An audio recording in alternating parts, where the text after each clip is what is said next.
Hello, future millionaires, and welcome back. In today's video, I'm going to be covering a topic that was highly requested in my Instagram, which is regarding long-term investing through stocks. And look, before I get started, I want to quickly clarify this is not financial advice. So any stocks that I talk about aren't meant for you to go and buy them, but for you to go and analyze them and see what you think about them.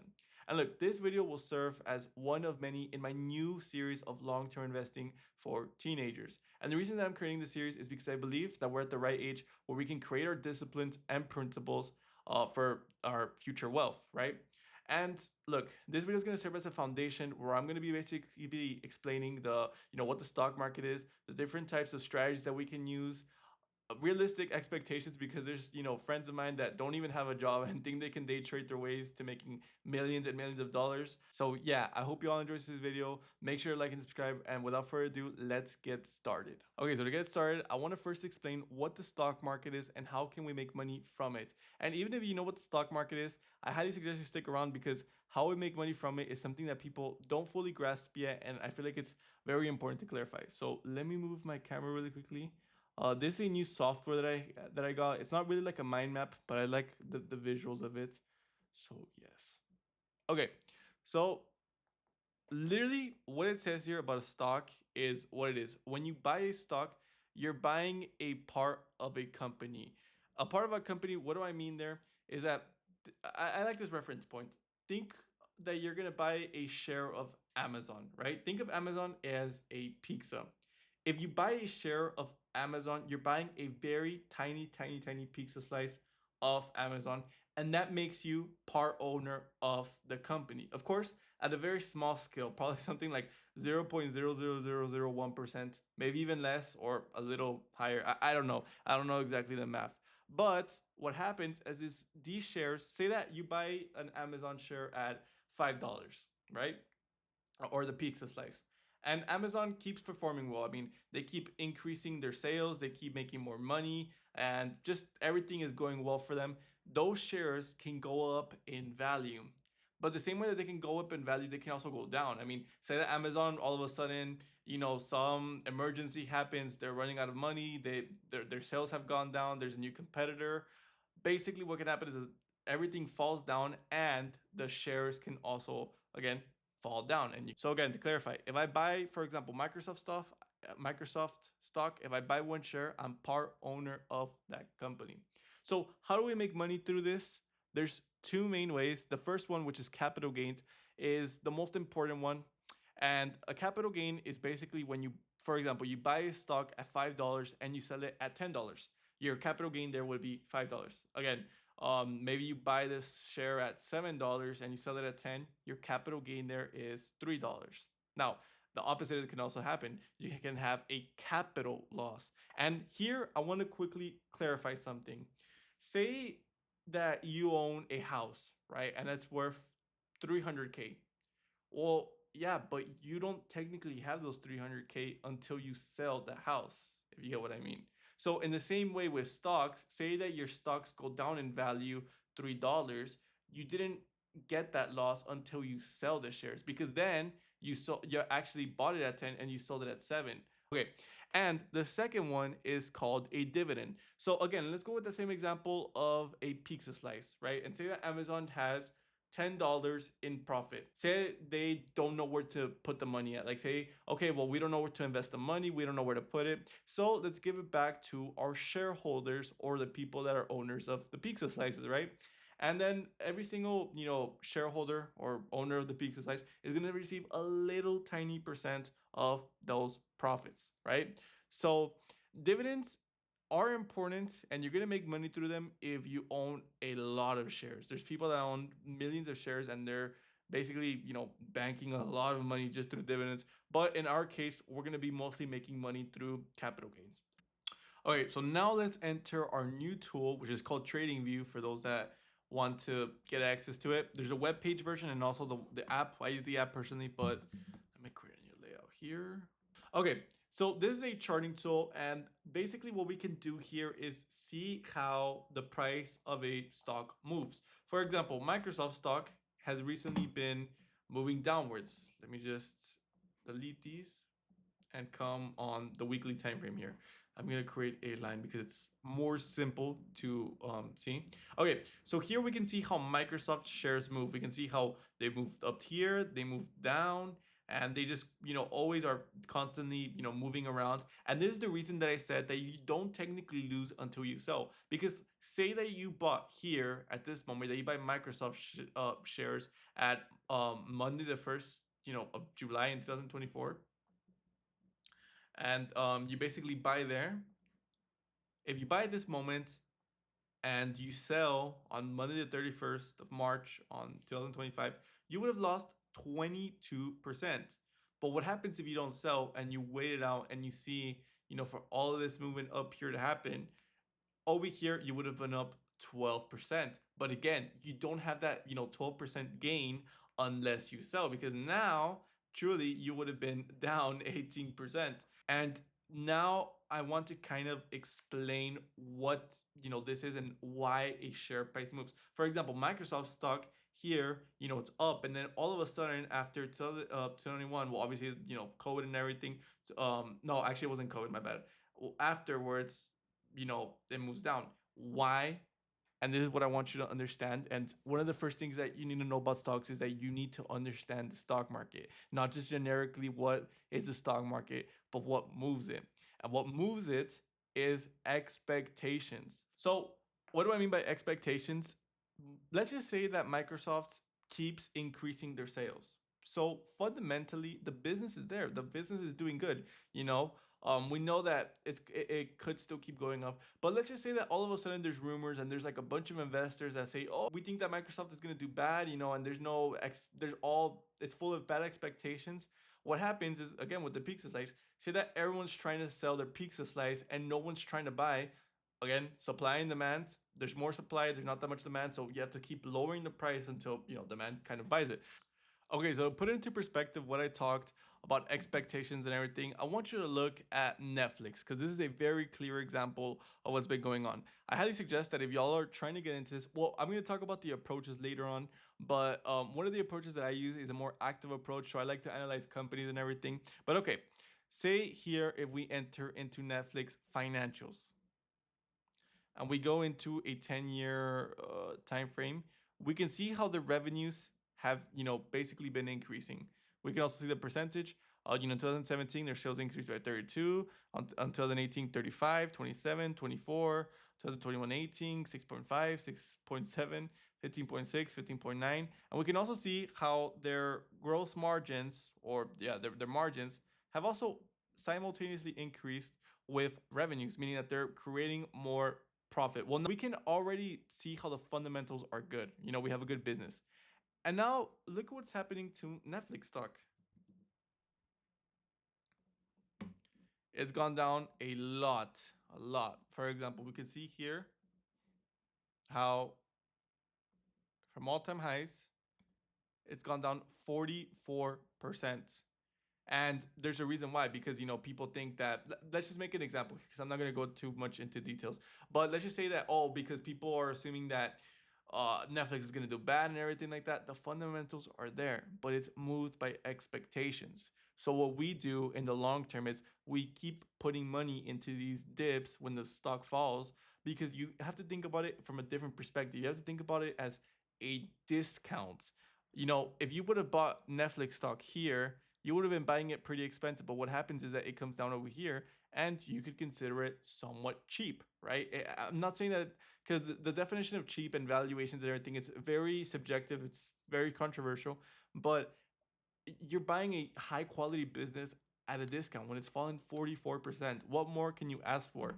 Okay, so now that you know what the stock market is, what moves it, and everything, I want to go over the different types of approaches that you can utilize as an investor. And the first one that I'm going to be covering is a passive approach. And the mentality that you have to have with this passive approach is that you have a monthly bill that you have to pay every single month, and say it's $200, $100, or whatever you can afford. Let's just say it's $200, right?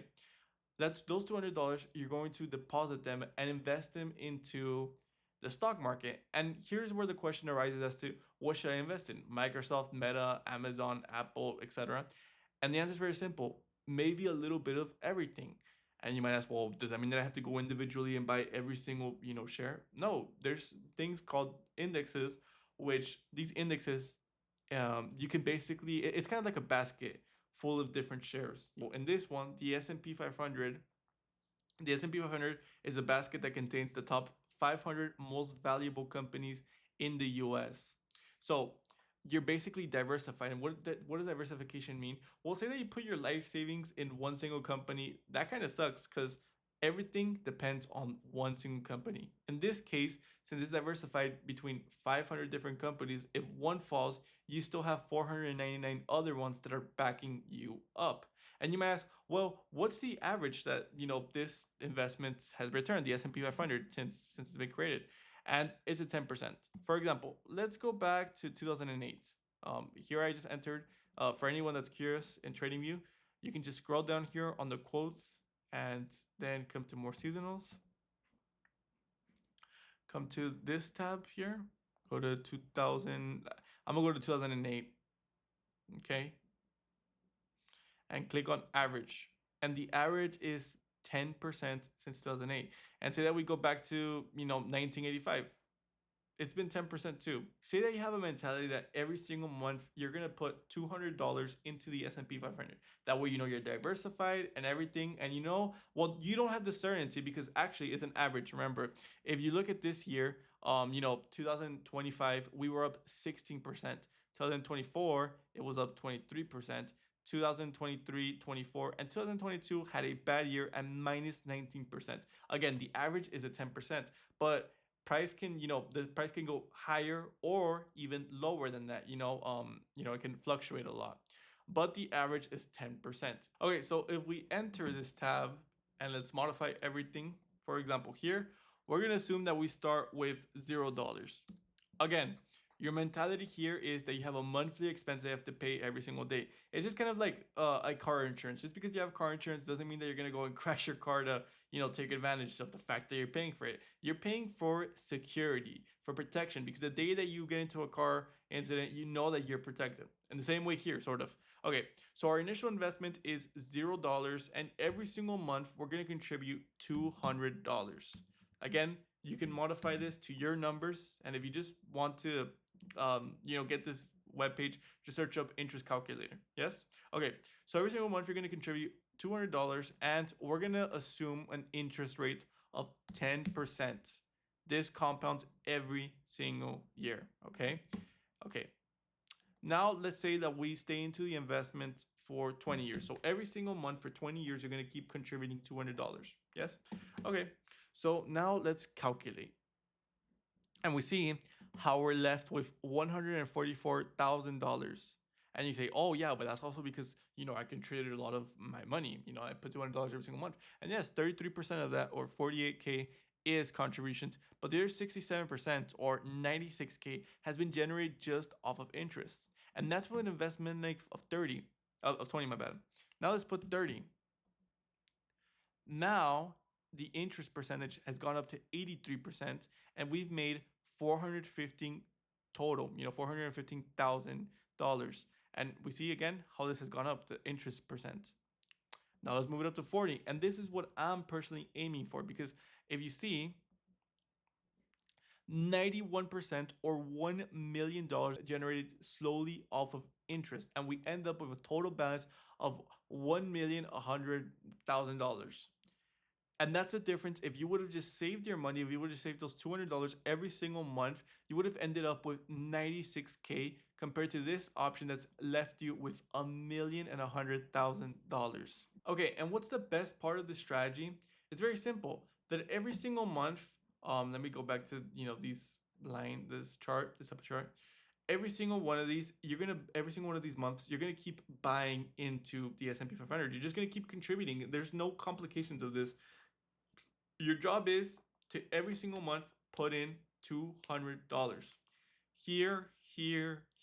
You don't have to look at anything. All you have to do is simply put the money in, and that is the passive approach. Okay, so I just moved my webcam up and I just barely created this. I'm going to be filling it out as I talk. But now we're going to be getting into the active investing approach. Now look, what is our final goal with the active investing approach? It's to beat the passive investor. Because what's the point of dedicating hours into the markets and and having your very cool analysis if you can't even beat the guy that's simply putting $200 every single month? As simple as that. Why can't we beat them? And if we can't beat them, then it just makes it inefficient. There's two types of active investing approaches, and I'm not going to go into details because there's you can get into hours of theory on this, but there's two types. The first one is a fundamental approach. And the fundamental approach is very simple. It's sort of like Netflix. We see how their earnings are exponentially growing. They're growing very fast, and the stock is going down because of expectations. And there's ways to determine if the stock is considered cheap or not. There's people that create a valuation that what they do is basically they say, okay, we're going to make an assumption. And here's the thing that you need to understand about the active investing approach. There's a lot of assumption. That's the simple truth. People that say that there's no assumption, that's very simple and everything, they're lying. It's there's a lot of assumptions. So for example, for evaluation, what evaluation is, you're trying to say how much is the stock actually worth? Because maybe, for example, Microsoft stock here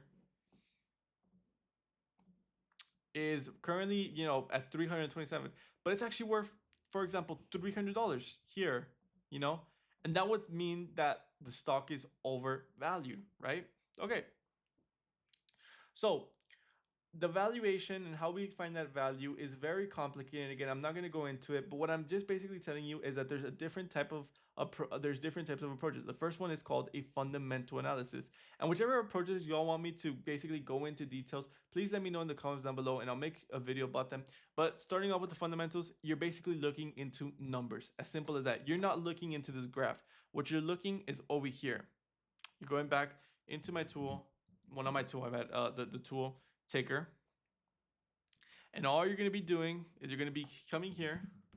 You're going to be looking into numbers and you're going to be creating your valuations. You're going to be doing these stuff. You're going to be looking into different types of metrics. For example, if you come over here, there's different types. I'm not going to go over them, but you can go over something called the P ratio. Again, analyze these, look at what they're at. For right now it's 20. Just imagine the P ratio. The higher it is, you're basically paying more for it. It's basically more expensive, and the lower it is, you could be getting a good discount. And right now it's at 20, but if we go into the 5 year, the 5 year average is 30, and the last one is 20.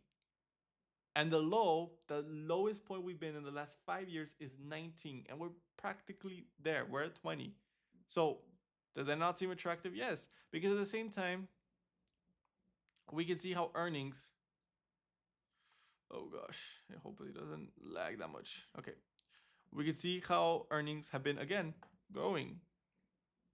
So doesn't this seem pretty attractive? Yes, and the fundamental investor waits for a long, long time. There's different ways to evaluating, and this is mainly the fundamental way.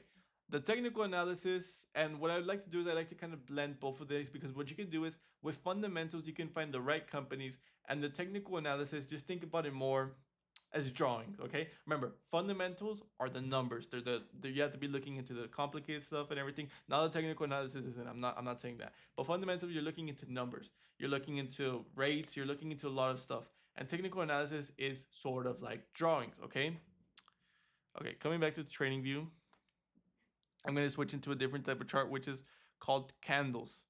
Right now, don't worry that much about these, but imagine that, for example, right now we're on a monthly chart. So every single one of these that are called candles, here this is a candle, every single one of these is a candle. Every single one of these represents a month. This month represents May of 2025, and we can see how this candle, it basically went up. In the month of June, we can see how it basically went up here. You see, it went up here, and this one went down, etc., etc. Okay, all right. So what technical analysis tries and does, it basically tries and you draw stuff. Not that you draw, it's not just drawing, but you basically try to find levels. The reason why I say draw is because I'm trying to simplify it, but you draw on important levels where price might react. For example, this level here. Do you see how price, basically, imagine here, price went up and then it went down, and then price went up, and where did it fall down to? the same level over here. It was basically something. This is basically called support because price bounced off of here. Is it magic? No. What it basically is you're trying to find important levels in the market because technically you can draw a zone here. Hope this doesn't get too complicated. I'm just basically trying to give you all like a simple example. But technically, what you can do is you can draw a zone here of support, like for example here, and we can see how price has constantly, like for example here, it went up, like here it went up, it kind of went down here, and then it bounced off of this level, and then here it bounced off, and then here it bounced off. It's not magic. It's, you know, basically levels. It's basically technical analysis. But again, I just say drawings because you have to kind of um find an easy way of explaining it. And the same way that we can do this, we can also find another thing. This is called support because prices bounced off of here, right? But in the same way, we can come over here. Let me enter a different one, for example, the DAX. This is an index for German companies, right? Okay. Now we can find a zone of resistance, say around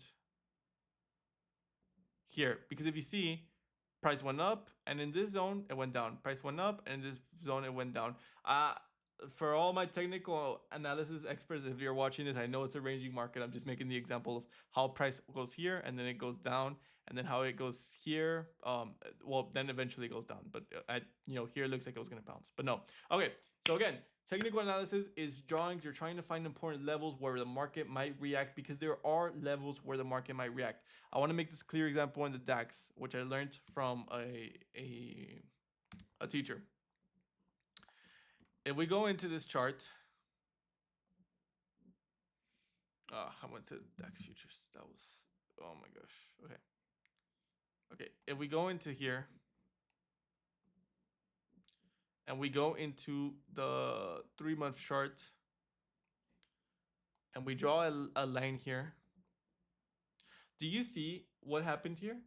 Price went up here and then it rejected, right? Price eventually went up here again and it rejected. And you're talking about this happened in 2000.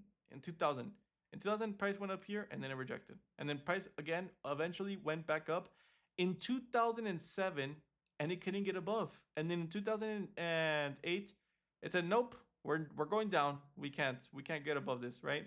And then eventually, if you see, price kind of struggled to get above it. And you're talking about 2013. So for 13 years, the price has been respecting this level in the sense that it's been resistance. Yes? And what happens? Eventually, the pandemic happens, 2020, And what happens? Boom. And I know you might not understand that kind of, but basically what happened here is that price tried to come all the way down here. I know it's not to the nickel, but it basically tried coming back to the same level from 20 years ago, and it bounced off. If you see from here, from this candle, it went up, down, up. What are we trying to find? We're trying to find levels like this. It's a very complicated type of analysis. Again, leave it down in the comments of what y'all would like. I'm not an expert on this, but I just want to kind of explain the different type of analysis. Okay, so I was going to conclude today's video because I think it's a lot of information to digest. And I hope you all enjoyed today's video. And I know it's a lot of information to digest, a lot of decisions that you have to make in the sense that, okay, am I going to take a passive or active approach? For most people, again, I suggest a passive approach. Even for those that are just trying to make a lot of money and think that the active approach will work. Look, I'm going to be very honest. I enjoy what I do. And I actually enjoy it deeply with passion in the sense that I can look at these charts, I can look at the fundamentals, I can look at every single thing, and I enjoy it. Passion has to be a very important thing. And if you're not that passionate, if you just say, I want to make millions of dollars, find something that you're passionate about and make it there and invest. Take a passive approach because this isn't to make millions. I mean, you can. And, if you really stick to your mind to it, I feel like you can in the long term, but making money is something that you have to do with passion. So I think, it's a very important thing. And yes, of course, please give me suggestions. There's a lot of other types of financial assets. I just covered stocks, but every single one has a very complex world inside of it. Like, for example, bonds, there's there's government bonds, there's corporate bonds, there's a lot of things to be covered. But I feel like right now I should just mostly focus into stocks. Let me know your suggestions. I hope you enjoyed today's video and have a wonderful day.